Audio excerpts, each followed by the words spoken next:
සුබ දවසක්. ඔන්න ඉතින් අද මම හදන්න යන්නේ අපිට ලේසියෙන්ම හදාගන්න පුළුවන් අනියන් රයිස් එකක්. ඉතින් හදිස්සියකට ගෙදර මස් මාළු මොකවත් නැති වෙලාවට මේ වගේ රයිස් එකක් හදාගෙන අපිට රසට කන්න පුළුවන්. ලුණු ටිකක් වැඩියෙන් දාලා මේක රසට හදාගන්න පුළුවන් රස බත් එකක්. ඉතින් එහෙනම් අපි බලමු මේ රයිස් එක කොහොමද ඉක්මනට හදාගන්නේ කියලා. ඉතින් මුලින්ම අපි බත් උයාගෙන නිමෙන්න තියලා තියන්න ඕන. කීරි සම්බ හරි බාස්මති හරි ඔයාලා කැමති හාලක් ගන්න. ඒක තෙල් චුට්ටක් ලුණු ටිකක් දාලා උයාගෙන පැත්තකින් තියලා තියන්න හොඳට නිමෙන්න. ඊට පස්සේ අපි තාච්චියකට නැත්නම් වොග් එකකට ඔයාලා රයිස් එක හදාගන්න මොකක් හරි එකකට තෙල් චුට්ටක් දාලා ඒකටම බටර් චුට්ටක් නැත්නම් මාගරින් චුට්ටක් එහෙම දාලා ඒක රත් වෙනකොට අබයට තේ හැන්දක් විතර මේකට දාන්න ඕනේ. ඊට පස්සේ මම මෙතන සුදු ලුණු බික් 7-8ක් විතර හොඳට පොඩියට චොප් කරලා අරන් තියෙනවා. මං හාල් ග්‍රෑම් 500ක් තමයි හදන්නේ. ඔයාලා ගන්න ප්‍රමාණය අනුව මේවා අඩු වැඩි කරගන්න. ඊට පස්සේ සුදු ලුණු ටිකත් හොඳට ගින්දර වැඩි කරගන්න එපා. සුදු ලුණු කර වෙන හින්දා ගින්දර මද ගින්දරේ තියාගෙන මේක හදාගන්න. ඊට පස්සේ චූටියටම කපාගත්තු ලුණු ලොකු ගෙඩියකින් නම් භාගයක් විතර ඒක චූටියට චොප් කරලා වගේ ගන්න. එතකොට මේ රයිස් එකට ඒ ලුණු රහ හොඳට එනවා. අපි ආයෙ ලුණු දානවා. මේක චූටියටම චොප් කරලා ගන්න. ඊට පස්සේ මම දැන් මේ පොඩි සේර කෑල්ලක් තියෙනවා නම් දා ගන්න පුළුවන්. නැත්තම් කමක් නැහැ. ඊට පස්සේ කරපිංච රම්පෙ ටිකකුත් මේ විදියට මෙහෙම එකතු කරන්න. එතකොට මේ රයිස් එක ගොඩාක් සුවඳයි. ඊට පස්සේ ලොකු අමු මිරිස් කරලක් මේ විදියට කපලා කැමති නම් එකතු කරගන්න පුළුවන්. අකමැති නම් නොදා ඉන්න පුළුවන්. මේ ටික හොඳට අඩු ගින්දරේ හොඳට බෙදෙන්න දෙන්න. එක ගින්දර වැඩි කරගෙන කරගන්න එපා.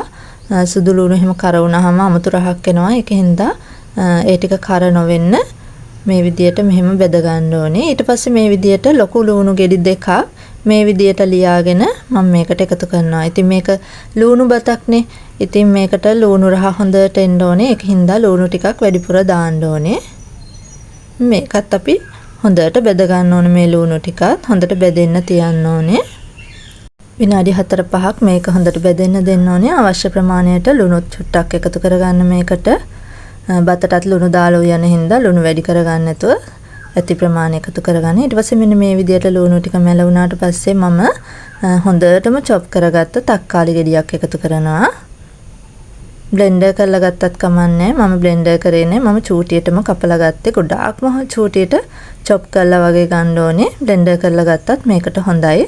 ඊට පස්සේ මෙන්න මේ විදියට ඒකත් විනාඩි 2ක් විතර බෙදෙනකොට කහ කුඩු ටිකක් අවශ්‍ය ප්‍රමාණයට මිරිස් කුඩු ටිකක් කෑලි මිරිස් ටිකක් ඒ වගේම ගම් මිරිස් කුඩු චුට්ටකුත් දාගන්න. මේවා ඉතින් ඔයාලගේ බත් ගන්න ප්‍රමාණය අනුව අඩු වැඩි කරගන්න පුළුවන්. සරකන ප්‍රමාණය අනුව අඩු වැඩි කරගන්න පුළුවන්.